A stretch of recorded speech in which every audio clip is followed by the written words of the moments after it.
Well, hello and welcome to Tuesday's edition of Movie News Extreme Close-Up. Extreme wide shot. Wayne's World reference there. Yes. Well, we'd just like to welcome you to the show here at MB. Steve, it's at fault. And we are live on YouTube and, of course, Twitch now. So we're still not as close catching as up me. with all the other streamers, you know. Maybe not in terms of subscribers, but technical aspects we are. But well, if that intro's anything to go by, Stephen, perhaps not. Massively zoomed out. What happened with that camera? John, the most important thing is that people can hear me tonight rather than last night. Where it's one mistake after the other. We'd get the audio right and then we get the video absolutely. So, we'll crack on anyway, because we've got a bit of news and we're going to gloat about this one because we were bang on the money last week. We were talking about Christopher Nolan's Tenet for a change. We never talk about this film. We never do thumbnails or headlines about this film. Now releasing in the UK on 26th of August.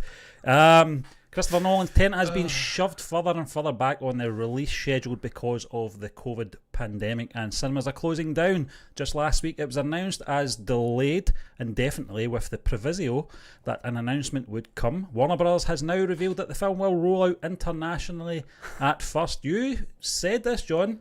Yes, I read the chief executive of Warner Brothers. What? Yeah, you actually, I think the word you used was territorial. Territorial, yes. Yeah, releasing. Essentially decided based on how various countries have handled the COVID situation, just like you said last week, and where cinemas are more prepared to open. Nolan's latest will open in the UK and more than 60 other countries on Wednesday, 26th of August. Yes! With Canada falling on the 27th of August. Way! So, well-known Canadian YouTuber can just nip up the road and see the film if he wants and beat everybody to the review. I'm sure he will. We conveniently have a holiday break. John, it's just good to see because it's been up and down this story for the last 3-4 months, probably even longer. So we've got a date now. We can now look forward to it. And I think it's safe to say, John, we are based in Scotland, obviously, you can tell by your accents. And as the current coronavirus regulations go, we'll not be watching Tenet come 26th of August because our leader doesn't want to open anything up. You say our leader. Yes. What one are you talking about? Nicola Sturgeon, Stephen. That's Boris Johnson's not my leader. He's a bumbling blonde buffoon and a Tonian shithead. He's not my leader. He's not a leader. That man is a buffoon. But look, I digress. I'll let you back in, Stephen. No, I was just going to pass it over to you anyway. I was going to ask, what's your thoughts? My thoughts are apart from on Boris Johnson. Yeah, well, everyone's thoughts. So anyone with a semblance of sanity will have a similar view on Boris Johnson and all of his little proxy of millionaires in his cabinet over here. Absolute shitheads to a man. They don't care about the working class. They don't care. But Stephen, it's not a politics show. It's the movie news show. And what do I make about this? I'm very excited that Tenet appears to finally have a fixed release date, that they are not going to move from it. Obviously, if we have just widespread death everywhere and things go back to the way they were in March, then it will move again. But I have confidence that people over here know what they're doing to an extent. Certainly in Scotland, we seem to have cracked the whole coronavirus test and trace thing. It doesn't seem to be busting back out of the box the way it did in March. No. I don't think we will begin back to an extended lockdown. So this seems like we will we will finally get this movie releasing middle of next month. So I'm very happy about that. I love Christopher Nolan. I've said it time and again. There we go, we're getting a movie burner news. Or movie news. Opening intro starting up again there. It's a shambles this show tonight. I don't know what is going on. The gremlins are at work. Yes, it's the macros. Yep. I switched it off, I promise, guys, but it came back on again. I will blame Streamlabs. But as I did say before I was rudely interrupted by that animation, I do love Christopher Nolan. I think he's a magnificent director, and I think he could be the only guy in the current climate to save cinema, and in a sense, the box office in a sense, but the only guy who will draw people out in their numbers to go and watch a movie in a theatre with a mask on, who can't, obviously sans the enjoyment of popcorn and whatnot. I think he's the only guy, so I think it's right that Warner Bros. Double down on this release date over here in international territories, because we are international, you know, the world starts and it ends in the United States when it comes to movies, according to some. So we're international. So they're releasing it here first, and I'm absolutely delighted. Yeah. Because I stay here. I don't stay in the States, and it's about time, Stephen. Christopher Nolan's from here. He's from here, so it's about time we get a movie first. So yeah, I'm happy. Yeah, I'm And delighted. I'm obviously sad for people over in the States, but they're only waiting a week longer or something. Yeah, exactly. It's horses for courses. You know, these things. Blame Donald Trump. Well, yeah, I mean, you can, but these things, you know, balance themselves out. I mean, we mentioned this last week. We were the last territory to see Parasite. I think it was maybe about 3 weeks before the Oscars, which I think was absolutely scandalous. I don't know what the reasons for it were at all. There I go to you, Stephen. I understand, you know, if perhaps maybe they've made the decision beforehand with big blockbuster films. I wouldn't actually say Parasite was a big blockbuster film on its initial release. Certainly not here in Europe. And, you know, obviously the Far East, I understand why.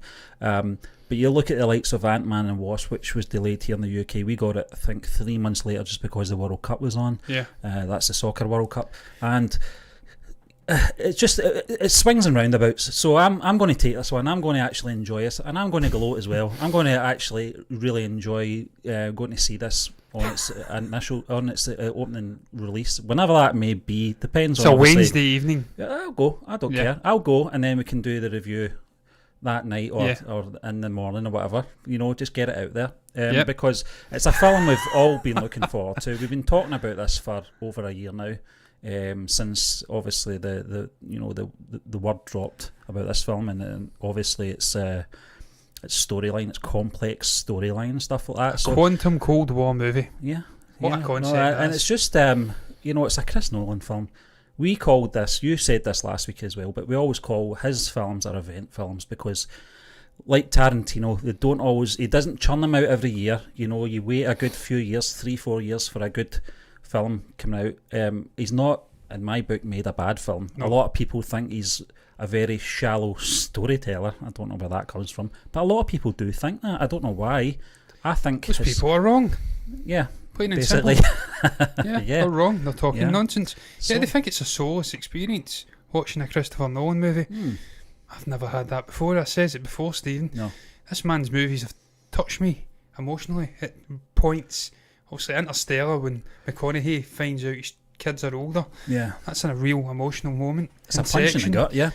Inception, when obviously DiCaprio's character, he relives the death of his wife and how that's had a real impact on him mentally. Another emotional moment. These movies have got real emotional linchpin moments. Batman had it. Yeah. So I disagree with that. They're talking absolute crap. Yeah. I think it's necessary though. I'll let you know first. No, I was just touching on Batman there, John. You know, out with the Dark Knight trilogy, his films get that rewatchability about them, just because of at the time, the complex storytelling. Yeah. I think once you've watched them maybe about 8 or 9 times, you start to catch the drift of where the story's going and how it works and so many layers and so many levels, you know. Absolutely. Stephen, look, another reason why this is a correct decision, to finally settle on a release date and stick to it and not keep moving it back and back and back, even if it means we have sort of a scattergun approach to releasing the movie in different countries on different dates. Yeah.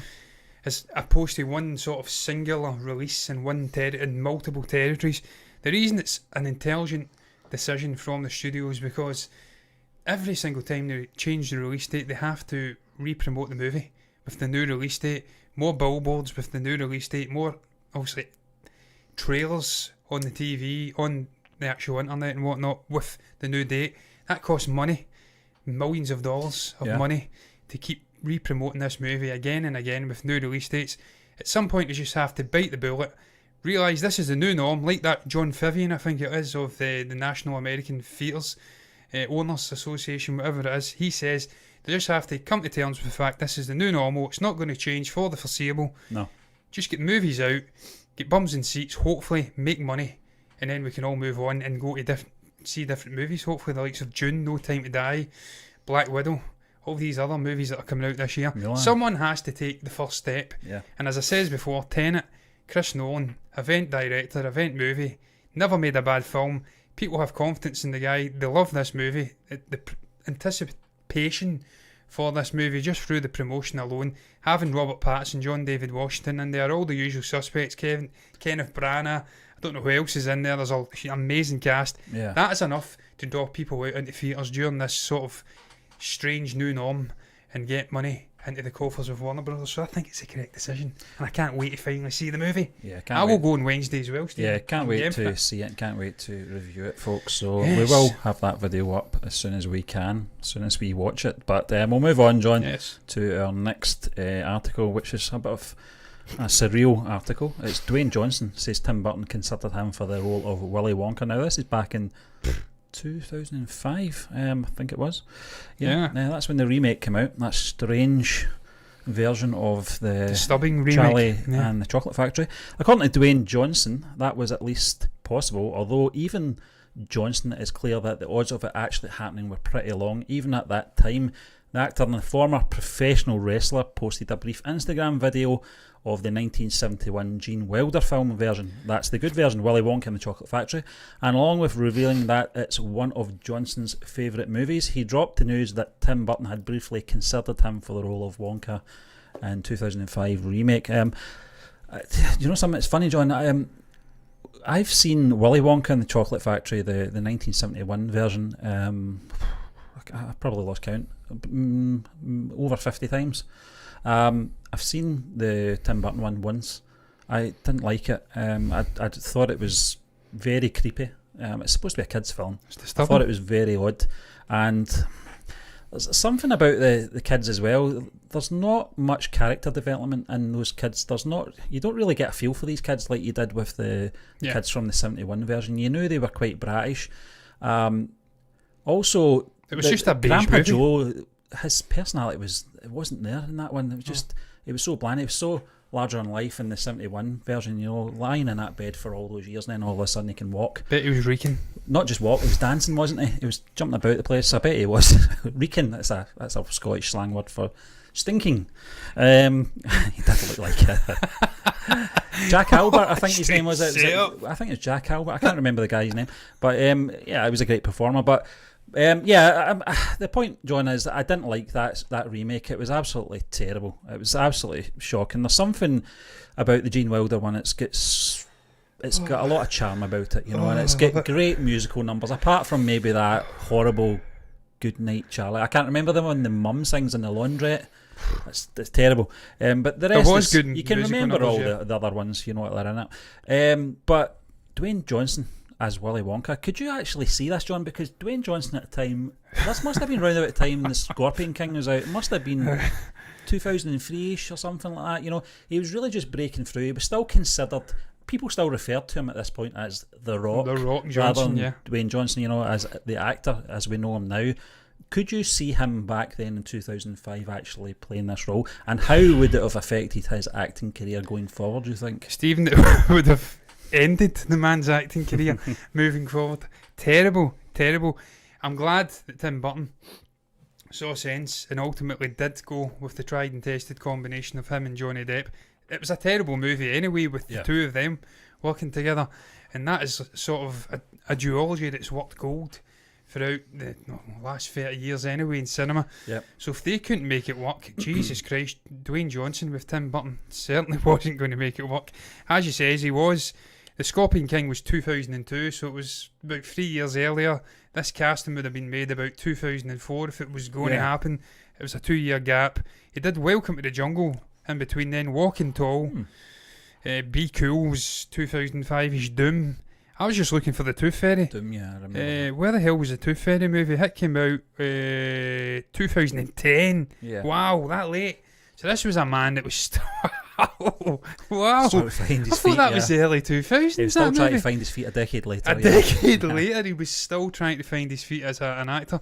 So ultimately, it was correct that the both of them decided not to take this role. He decided that he didn't want to play Willy Wonka, and Tim Burton sensibly moved on to Johnny Depp. He was still trying to develop as an actor at this point. He was sort of shoehorned into the action roles. He's a big, tall, 6'3", 6'4" guy, big, muscly guy. It wasn't the right fit for him. It would have been horrendous for the movie. And as you say, Stephen, look, I love the original Charlie and the Chocolate Factory. It's just got something about it. Movie of its era. They're talking about remaking it again. There's talk about Ryan Gosling coming in and perhaps playing the character. They were speaking about, I think, Michael B. Jordan or something at one point as well. There's whole different ideas floating around. It's going to be a prequel. I think it's Sony are moving forward with it. I don't think you can continue on in this universe and get the same results of that 1970 whatever it was movie. Yeah. It's just never going to work again. It's a movie of its era, with the more naive sort of children round about then buying into it. But if they do sort of harness the musical side a little bit more, we have seen musicals popping in the last 5-6 years, the likes of La La Land, I keep saying it, Bohemian Rhapsody, Rocket Man, The Great Showman. There has been musicals which have taken off, so perhaps if they dive into the musical side, and the fact that it is going to be a prequel as well, that'll maybe change things, but this would have been terrible, man. This would have been terrible, and it wouldn't even have been Dwayne's fault, it wouldn't have been Tim Burton's fault. It was just whoever thought it was a good idea to remake a classic and try and do it better and try and outdo Gene Wilder. Never going to work, man. Never go back to classic movies and try to remake them. It never works. And as you say, John, the 71 release is a classic movie, you know. Yeah. I don't know how it performed on its initial release. I don't know. I think it was one of those ones that grew an audience, rather, you know, a cult following, rather than being a massive hit or anything like that. It was a strange kind of vibe to it as well, you know, in a good way, because it was clearly shot in Germany or something like that. You know, it didn't look like it was in the UK or in America. It was a sinister undertone to actually Willy Wonka as well. You didn't know his intentions. There's been horror remakes, retellings of a story. Yeah. They've changed the score and whatnot, made it a little bit sinister. I don't know if you've seen the, what are they called again? The Corridor Crew. Yeah. They remade it R-rated and put blood and guts and whatnot, and had the I've not seen little that one, fat guy explode in the tube and whatnot. So that was amazing. That added an extra layer. I saw their Home Alone one, which was very good, you know, so I'll have to catch up with that. And they're very talented guys, but I mean, even they could have saved Dwayne Johnson's performance. No, it was a combination of things. The writing was poor. You know, the sheer look of the film just looked. Tim Burton's famous for obviously making these odd movies and odd characters and stuff like that, but when you combine that with a already kind of odd story, it just didn't work, you know. And an odd Johnny Depp. Yeah, there's something just off about the whole film, wasn't there? But I shan't talk about Johnny Depp incidentally. We will not, because that's still going on. Maybe we will once there's an outcome or something like that, John, but we can. Sure we will. No, we don't want to anyway. No. We'll wait to see what happens, but we've got our own views on that. But we'll move on to our next article. That's coming in from EmpireOnline.com. It's Sam Rockwell and talks to play musical Merle Haggard now, John. I'm not sure if you're familiar with the country and western star. I've not got a clue, Stephen. I know a couple of country and western stars. He's not one of them. What I'll do is I'm going to actually read the sort of idea of the story behind this film and obviously Sam Rockwell's involvement in this, because there is a photograph on the website sort of putting them both faces together, and I can actually see him playing this chap. But Sam Rockwell might be known for his dancing, but he's not short of singing ability either, and if the pieces fall into place, he'll be putting them to good use for a new biopic of country and western star Merle Haggard. Now, my screen just froze there and I panicked again. I think I'm going to have to take this MacBook into the shop and get it fixed, because it's starting to worry me. Robin Bissell, who directed Rockwell in The Best of Enemies, is on to call the shots and will adapt the script alongside Haggard's widow Teresa from the singer's memoir Sing Me Back Home. So they've got the material there to work from. Obviously, it's, you know, his memoirs, so that's always a good, you know, indication that you're going to have a true to life story there. It was one of the things that always bothered me about Walk the Line, and how they kind of scratched the surface in my book in regards to Johnny Cash's history. I think they could have went a lot darker. They did go, you know, there were some dark areas in that film, but I think they were just skimming the surface just to sort of keep it broad for a larger audience to watch the film. But I'll continue this. While Haggard enjoyed a long and successful career, the film will chart a tough, pivotal period in his life. A teen runaway and a petty thief, Haggard was in and out of jail, escaping several California juvenile facilities, resulting in him being packed off to San Quentin prison as soon as he reached adult age. There he resolved to turn his life around, and the story will pick up as one of those who saw Johnny Cash perform at the prison, and then his route to playing clubs, singing with Capitol Records in LA, and becoming one of the greatest artists in country music history. It also follows his love affair with Bonnie Owens, his singing partner and eventual first wife. So, how does that grab you? Sounds actually quite interesting, Steve. Yeah. The man's backstory, the fact that he did end up in San Quentin. Bit of a redemption story, yeah. Redemption story. They could perhaps bring in Joaquin Phoenix and do a sort of crossover with That Walk would the be Line. amazing, yeah. Yeah, he can perform. Obviously, San Quentin. Stephen, I love San Quentin anyway, man. Just every time I hear that, I think of Clint Eastwood. Yeah. San Quentin. You know where San Quentin is? Things like that, you know, it just brings me back to the Dirty Harry franchise. So I like the concept. Tangent aside about Clint Eastwood, everything always seems to go back to Clint with me. It's like interesting concept. As you say, it's a redemption story. Also, country and western singers do have that sort of vibe anyway. Yeah. The likes of Waylon Jennings, Johnny Cash. Just well, maybe not Kenny Rogers. He was a little squeaky clean, but Yeah. that side of it, they can have that grittiness with the hit the drink and whatnot. Just the romantic element as well, and meeting his wife and finding success from obviously being in jail, penitentiary. It's an interesting story. And look, Sam Rockwell, absolutely magnificent actor. Just about every role I've seen this guy in, he pops. He knows what he's doing. I loved him as Dixon in Three Billboards. Moon was the other one he was absolutely outstanding in. I actually forgot he was in Green Mile. I need to go back and watch that. He was in Iron Man 2, I think. Was he in that as well? 2 or 3, yeah. He's an incredible actor, Steve. There's something about him. He was in Richard Jewell too, and he was really good as a lawyer in that. He always pops. He's got a charisma to him, a likeableness, a likeability, I think is probably the better word. So no matter how the story goes, if they do manage to nab Sam Rockwell, such as my like for the guy and my appreciation for his acting skills, I think I'll come and watch the movie anyway. Yeah. And every other sort of biopic musical movie I've seen, we've got something out of it, be it a musical effort like Bohemian Rhapsody and also Rocket Man, or the Doors one. Yeah, I Walk the Line, that one you did about the Beach Boys. Yeah, they all seem to have that watchability about them anyway. It's just cool going back and seeing what these guys were like behind the sort of stardom. John, that's why I'm looking forward to this Elvis one as well. You know, you know that I did a few reviews, a few years ago on the blog, which was fictional stories, but I'm pretty sure they were based on real events and inspiration and stuff like that from real characters. Yeah, but when it's a real person, and you've got the history there, especially, it mentions in this article, it's based on the memoirs. Yeah. So I like that because you've got a good solid foundation, first and foremost. Same with Elvis when that film comes out. I can't remember the chap that's going to be playing him. He was in Once Upon a Time in Hollywood. Can't remember his name. It's a strange name. Yeah, I always forget his name, John. I want to say it's Mackenzie, but it definitely isn't. No. But there's just something about what's that guy's name? That story, that intrigues me. I think it's because obviously, my mum was a big Elvis fan, especially Austin Butler. He was in goddamn Once Upon a Time. Yeah.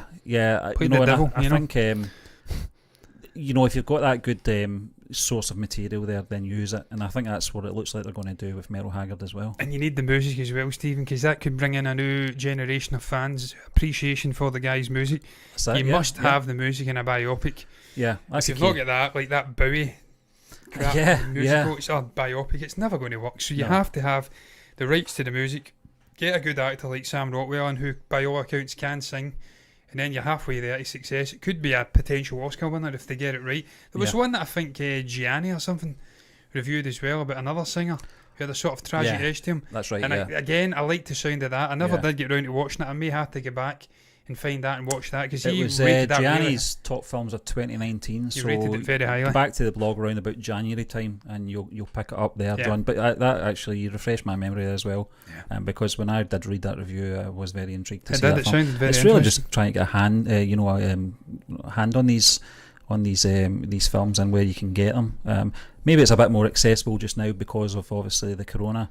I think a lot more films are more accessible than they've ever been. I've noticed that as well, especially with my DC animated stuff. I'm getting them a lot more sort of accessible these days just because of the current climate. But I like that as well, But we're going to move on, John, because we've got a bit of a theory here. Now, I had to read the theory because I'm not clued up, and we'll talk about the theory in a little moment. But it's Batman Begins writer shoots down fan theory about the film's villain. Moments before Batman saw the demise of Liam Neeson's Ra's al Ghul, the film's villain closes his eyes and meditates right before the train carrying him derails. Naturally, fans of the Batman mythos know of Al Ghul's seemingly immortal nature thanks to his usage of the Lazarus Pit in the DC comic universe. So for years, fans have theorised that maybe Neeson's Raz was preparing himself in those final moments for an eventual revival. Well, at least they were, until Batman Begins writer David S. Goyer personally debunked this theory himself thanks to the following statement. I think you're reading far too into it. Certainly there was never any discussion that Chris or I had about that. I think that's Chris Nolan he's referring to there. Chris, yes. John, the writer, he's very much, I mentioned this to you, very much a sort of same frame of mind as Ricky Gervais. When people were sort of theorising what happened to the characters after the office, the UK office that is, he shot them down right away and says, nothing happened to them because I didn't pick up my pen and paper and start writing about them again. Yep. So I think that's his sort of philosophy on writing. If it's not written down by the writer of the story, then it ended there. I've got to be honest with you, it's one of the great scenes in Batman Begins. It's probably the whole speech from Batman as well about I don't have to save you. You know, I'm not going to kill you, but I don't have to save you. It was fantastic. Great the way it's shot. Wings expanded out. He flies back. Then you see, obviously, Liam Neeson's Ra's al Ghul close his eyes, and then that's it. That's how I took it as well, accepting his fate. Yeah, you know, and ended being there. A good man about it. And even when we went to see The Dark Knight Rises, and they made that brief cameo, I saw it as a hallucination. I don't know how you took that, absolutely, Stephen. It was a hallucination. Yeah. The man was having his back readjusted. He was in unbelievable agony.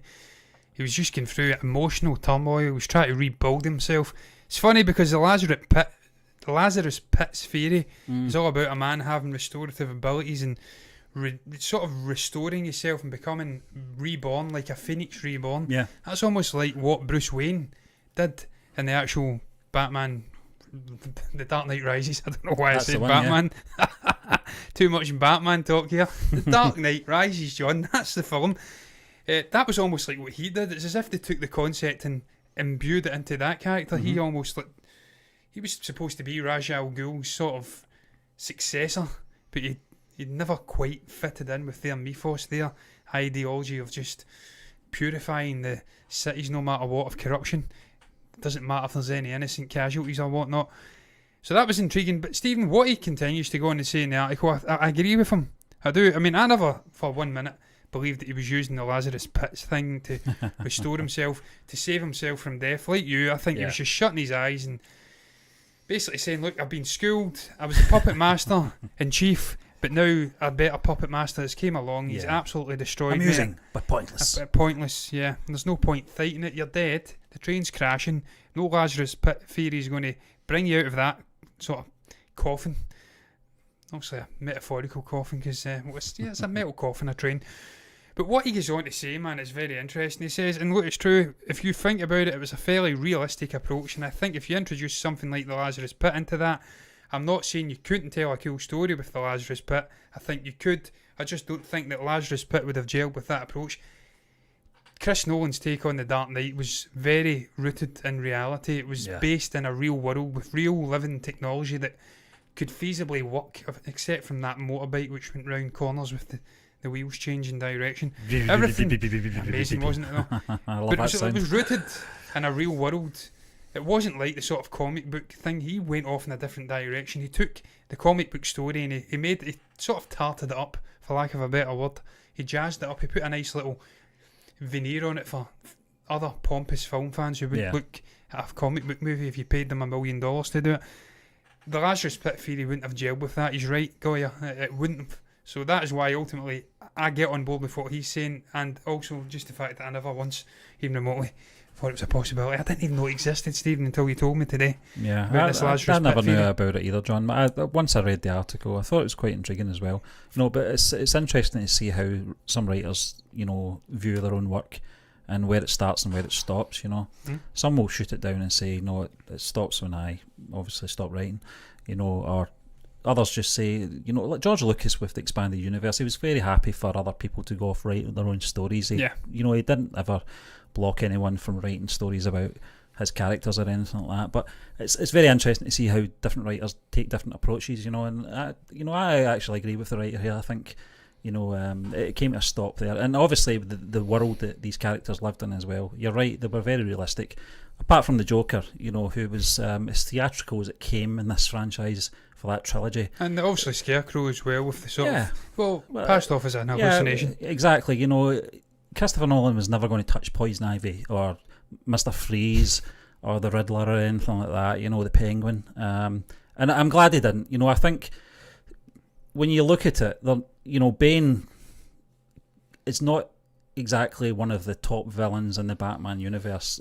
He is now, I would say, but when you're going to pick villains for your Batman films, they're not the obvious choices you would pick. You would go for the sort of obvious ones, a Joker, Riddler, Penguin type thing, Catwoman. Catwoman's a bit more complex, so she's kind of flip sides to suit. But no, I thought this approach as well, avoiding this Lazarus Pit theory as well, and I'm glad to see that he's actually come out, because this must have been going on for years. This debate, it's 15 years later. This film, after its release, he's actually put it to bed once and for all. I can't believe people are still actually going on about it, Stephen, because clearly Talia al Ghul comes in The Dark Knight Rises. Yeah, there's no mention of Ra's apart from that sort of flashback sequence, that and sort of hallucination. Brief, I mean, he's clearly dead, and people knew that he was rooting it in reality, and it wasn't going to have sort of paranormal sort of. I took it as a hallucination. I was trying to say that, but I also took it as he's guilt-ridden as well. Bruce is guilt-ridden he doesn't by nature want to kill people. He's more a defender. This character in this universe is more about saving the city, saving the people, rather than killing people. And I think obviously his former mentor's death has haunted him. But what could they have done? Nothing, Stephen. When you say saving the city, I did immediately go to save the dream, save the rebellion. I can't help it. Every time I hear save, I go back to that. Yeah. He was a good character, that guy. I'm not going to down him. But look, Stephen, I'm done speaking about it, man. Lazarus Pit theories and whatnot. What's your thoughts on that, incidentally? Do you think that was ever a possibility? Did you think that Ra's al Ghul had made a sort of miraculous escape from the train at the end of Batman Begins and was very still much alive somewhere, very much still alive somewhere, Mongolia, wherever it was he was hiding? Yeah. What's your thoughts as well on the other topics we spoke about? Christopher Nolan's Tenet getting an August 26th release date over here in the UK and the rest of Europe by all accounts. The States having to wait a week longer. Boo-hoo. Yeah, exactly. What's your thoughts on it, though? What's your thoughts on Dwayne Johnson? Oh, I'm wrecking the studio here, Stephen. Do you think he would have made a great Willy Wonka? Would it have destroyed his career? Would the man be the sort of box office gold that he is now? The Stallone of his generation? Or is it Schwarzenegger? You could argue that out. He's Schwarzenegger. Stallone's Jason Statham, let's be honest. And finally, what do you make about Sam Rockwell perhaps playing the country and western legend musician Merle Haggard? Is that something you're intrigued by, you want to see, you're anticipating highly? If you've got anything to say about any of the topics we have touched upon, whatever, you can comment below and let us know what your thoughts are down below in the comments section. You can also like the video if you've enjoyed it, and you can subscribe to the channel if you want to see more content like this. Lord knows the way your subscribers are fluctuating just now. I don't know what the hell YouTube are doing. It's at 988 1 minute, 10 minutes later it's down to 985. We need those subscriptions, so please help us, guys. We're on the way to 1,000. We really want to get there, and if you do, we'll see you again tomorrow with me on my solo sort of joint solo show. Bye bye, guys.